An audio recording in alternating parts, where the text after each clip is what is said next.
When it comes to geometric constructions, if you're asked to construct an angle KAB equal to 45 degrees, how do you do it? That is, you need to construct an angle and make it exactly 45 degrees. How do you go about this? Some students might ask this question.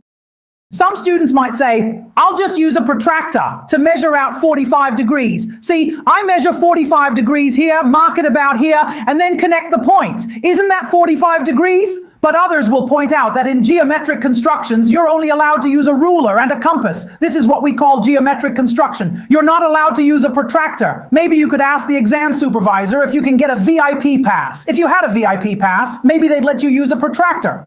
So if you're not allowed to use a protractor, how are you supposed to draw it? If we're not allowed to use a protractor to draw a 45-degree angle, then how are we supposed to do it? Am I just supposed to draw it however I want? I can't just draw it randomly, right? If I just draw it any old way, I probably won't get any points, right? Drawing a 45-degree angle. Everyone, let me teach you how to do it. When you need to draw a 45-degree angle, you should think of a 90-degree angle. And when you think of a 90-degree angle, what comes to mind? An isosceles right triangle. What is this? This is an isosceles right triangle. Everyone.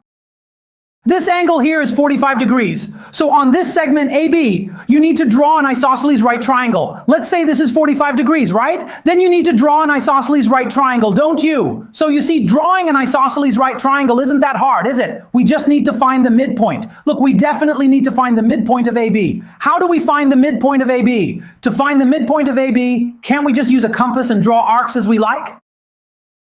Look, just pick a point and choose any radius you like, as long as it's bigger than the segment. Draw a circle, everyone. Just draw a circle.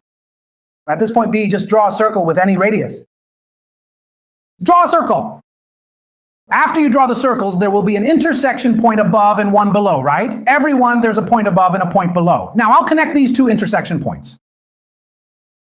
Isn't this the perpendicular bisector? Earlier, the point I drew wasn't accurate, so let's use this one as the standard. This is the perpendicular bisector, right? And this is the midpoint, correct? Okay, now that we've found the midpoint, the next step is to find a point C on this line. But where is point C? Here? No, that's not right. Here? That's not right either. I don't know where it is. It has to be a right angle. So how do we find a right angle? The method is the same. It's very simple. Take this midpoint as the center of the circle and draw a circle. When you draw the circle, what do you notice? You'll find there's an intersection point here, and that intersection point is point C. Why is that? Because everyone, the inscribed angle subtended by the diameter is a right angle, isn't it? The inscribed angle subtended by the diameter is always a right angle. Do you understand this principle? This is a right angle, and this is the perpendicular bisector. So this angle here, isn't it 45 degrees?